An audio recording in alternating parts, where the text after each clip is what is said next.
What is good, fam? Drake reached 100,057,064 monthly listeners on June 12th, 2026, and the OVO camp is acting like they just secured a championship ring. Aubrey is really just showing up to a party where Kendrick Lamar has been the guest of honor for over a year now. Kendrick reached that exact milestone back on February 17th, 2025, which technically makes Drake the second rapper to ever see these numbers. Fans are busy celebrating, but being the 11th artist overall to join the 100 million club is not the massive flex they think it is. Ranking 9th globally puts Drake behind artists like Bad Bunny and Lady Gaga, especially since he had to work 10 times harder for those results. My take on this is that reaching 100 million is essentially a participation trophy for Drake at this stage of his career. Pussies is acting the same. I know my money, I'm racking my brain. You pussy could never get back with the game. Go to the hotel right after your game, or come to your show and get back on the plane. This contract talk is frying my brain. The numbers they talking are actually insane. He had to flood the market with 3 different projects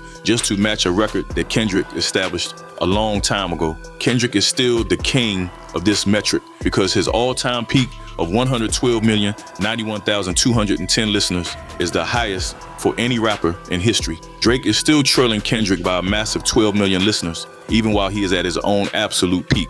The situation looks even more desperate when you consider how Drake actually manufactured this surge in his statistics. This was not a natural groundswell of support or a cultural moment that the world could not ignore, because Drake relied on a rapid-fire release schedule throughout 2026 that looked like a plea for attention. This is particularly significant because it's Drake's first multi-week #1 hit since In My Feelings dominated the charts back in 2018.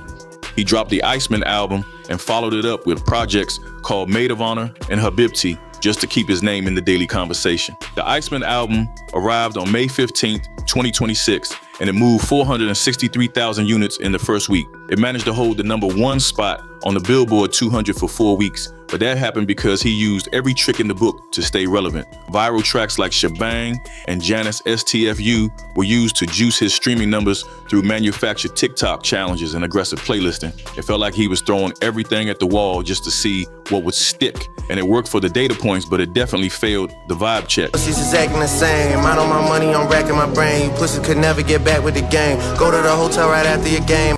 We have to contrast this saturation strategy with how Kendrick Lamar operates because the difference is truly staggering. Kendrick hit that 100 million mark in February 2025, primarily off the strength of one song and one massive performance. Not Like Us was a global phenomenon that did not need 10 other songs to carry it to the top of the charts. When Kendrick took the stage for Super Bowl 59, he solidified a moment in history that Drake has been trying to replicate ever since. Drake is using a high-volume saturation strategy just to keep his head above water, while Kendrick achieved much higher peaks with surgical and high-impact releases. Even if it's not you, Beyonce, I might just say this. Not Like Us, Kendrick Lamar. What's up with it? Oh, what the deal? It is a classic case of quantity versus quality, and the numbers show that Kendrick is on another level of efficiency. Drake is essentially fighting a war of attrition where he has to release 18-track albums just to sustain the same momentum Kendrick gets from a single diss track. The numbers are officially in, and they show that Drake had to flood the entire industry with content just to match the floor that Kendrick set over a year ago. If you have to drop 3 albums in a single year just to catch up to a record someone else set with a single, you are not actually winning. You are just running a race that someone else already finished while you were still trying to figure out your footwear. Getting proposed. Well, yeah, it was more like it was more just a joke, but obviously people took it pretty literal. Drake is the guy who shows up to the finish line 6 months late with 3 different medals he bought himself and expects everyone to cheer. The OVO camp can celebrate these monthly listener counts all they want, but they cannot ignore the fact that Kendrick did it first and he did it better. Kendrick Lamar remains the blueprint for how a rapper can dominate the streaming era without losing their artistic integrity or their competitive edge. The data proves that Drake is currently chasing a ghost because every time he hits a milestone, he is just following the path that Kendrick already cleared. He is the 11th person to join the club, while Kendrick was the first rapper to ever do it. That historical fact is a permanent stain on the legacy of a man who used to call himself the numbers guy. Pussies is acting the same. I know my money, I'm racking my brain. You pussy could never get back with the game. Go to the hotel right after your game, or come to your show and get back on the plane. This contract talk is frying my brain. The numbers they talking are actually insane. If your entire identity is based on being the most popular, then losing that title to your biggest rival has to be a bitter pill to swallow. Drake is struggling to keep pace with the true streaming elite. like The Weeknd and Bruno Mars, while Kendrick proved he could outstream the entire industry when the stakes were at their highest. This 100 million milestone is nothing more than damage control after a year of taking losses in the court of public opinion. The ICEMAN era makes it obvious that Drake is just trying to purchase the respect he lost during the battle. Even though he is flooding the timeline with viral tracks and TikTok gimmicks to boost his relevance, the fans can clearly tell the difference between a real moment and a manufactured hit. The National Football League welcomes you to the Apple Music Super Bowl 59 halftime show. Kendrick owns the cultural peak that Drake is currently renting through these desperate marketing tactics and constant uploads. It tells you everything you need to know about the real rankings when you realize Drake is still 12 million listeners behind the all-time record Kendrick set. Aubrey is out here stressing over his monthly stats, while Kendrick is likely plotting a surgical strike to reset the industry once again. He is no longer leading the league, and this tied record only proves that he is stuck playing for second place.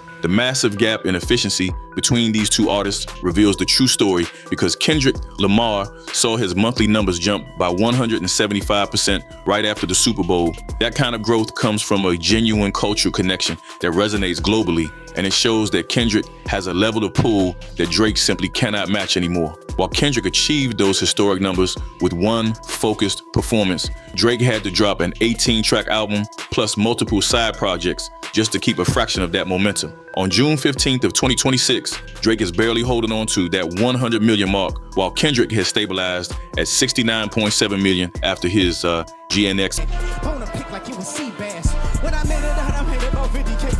era. This stability is actually the more impressive feat because it proves he has a loyal fan base that stays around after the hype dies down. He is basically renting his audience through filler tracks and non-stop uploads, but Kendrick actually owns the space Drake is trying to occupy. When you look at the global pop landscape, it becomes clear that Drake is struggling to keep up with the real streaming heavyweights. Bruno Mars is sitting at 136 million listeners, and The Weeknd is holding strong at 113 million. Aubrey is fighting for his life just to stay in the top 10, while Kendrick already proved he could reach those numbers whenever he decides to lock in. This situation shows that the OVO strategy of flooding the zone is finally showing its age because the returns get smaller every time he tries it. He is forced to release more music just to maintain his position, which is the behavior of an artist who is terrified of falling off.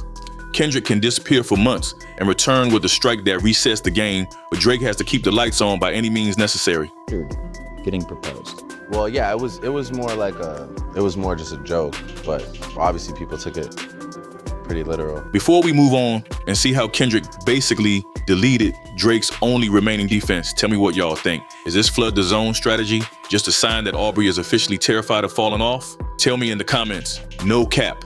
While you at it, like and subscribe. Let's continue. For years, the OVO camp used streaming numbers as a shield to hide Drake from Kendrick's lyrical skill, but that defense is now officially in pieces. The fans used to argue that Kendrick's bars did not matter because Drake would always have more listeners in the long run.